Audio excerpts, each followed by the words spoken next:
මට මා හමු වූ නිමේෂයේදී ලියූ අගයි.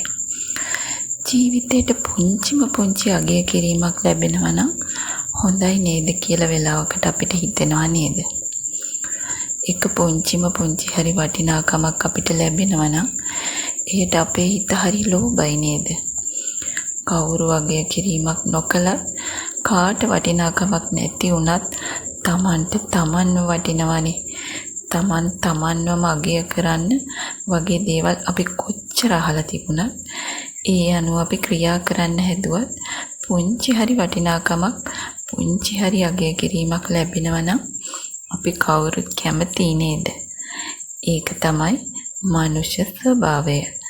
අපි කෙනෙකුට උදව්වක් උපකාරයක් කළාට පස්සේ ඒ පුද්ගලයාගෙන් උපකාරයක් අපි බලාපොරොත්තු නොවිය යුතුයි. නමුත් ඒ උපකාරය වෙනුවෙන් වචනයෙන් නැති වුණත් ඉංගියකින් හෝ ස්තුතියක් අපේ යටිහිත බලාපොරොත්තු වෙනව නේද? එහෙම පුංචිම හරි ස්තුතියක් හෝ පුංචිම හරි වටිනාකමක්වත් නොලැබුණු විටදී අපිට හිතෙන්නේ මේ පුද්ගලයාට කොච්චර කරත් වැඩක් නැහැ නේද? මම කරපු දෙයට වඩා එයාට වටින්නේ අරයා කරපු දේ නේද? වගේ දේවල්. මේ වගේ සිතවිල්ලක් තප්පරයකට හෝ අපේ හිතට එනවා නේද? තමන්ගේ ළඟම කවි කෙනෙක් අතින් එවැනි දෙයක් සිදු වුණොත් දැනෙන හැඟීම විස්තර කරන්න බැරි තරම් වේදනාකාරී නේද? අපි හැමෝම කැමති කාගේ හරි ජීවිතයක වටිනාම පුද්ගලයා බවට පත් වෙන්න. සැමියාගේ, බිරිඳගේ, අම්මගේ, තාත්තගේ, දරුවන්ගේ, යහළුවන්ගේ මේ ඕනෑම කෙනෙකුගේ වෙන්න පුළුවන්. වටිනාම පුද්ගලයා තමන් කියලා දැනුනොත් ඒ පුදුමාකාර හැඟීමක් නේද? අපි පණ ගැහෙන හදවත් තියෙන මිනිසුන් විදියට ඒ හැඟීමට හරිම කැමතියි.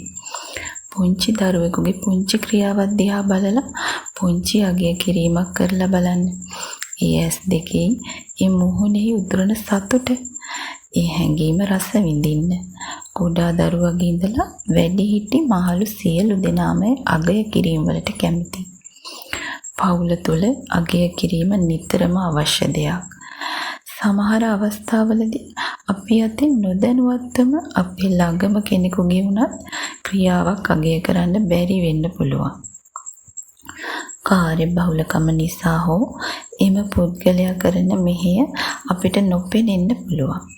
ඔව්, අපේ අතින් අගය කිරීමට අවශ්‍ය අවස්ථා ගිලිහිලා යන්න පුළුවන්. ඊළඟ අවස්ථාවේදී ඒ පුද්ගලයා අපිට කවදාවත් යලිත් මුණ නොගැසෙන්න පුළුවන් නේද? එහෙම දෙයක් වුණොත් අපේ හිත හදාගන්න අපිට ගොඩක් අමාරු වෙයි නේද? පසුතැවීමක්ම ඉතිරි වෙයි නේද? එම නිසා තමන් ළඟම කවි කෙනෙකු වෙන්න පුළුවන්, නෑදෑයෙකු යහළුවෙකු වෙන්න පුළුවන්, පිටස්තර පුද්ගලයෙකු වෙන්න පුළුවන්. මේ කවුරු වුණත් අගය කළ යුතු මොහොතේදීම අගය කළ යුතුයි. එය මිනිසයන් වන අප හැමෝම පුරුදු පුහුණු විය යුතු වටිනා පුරුද්දක් කියලා තමයි මට නම් හිතෙන්නේ.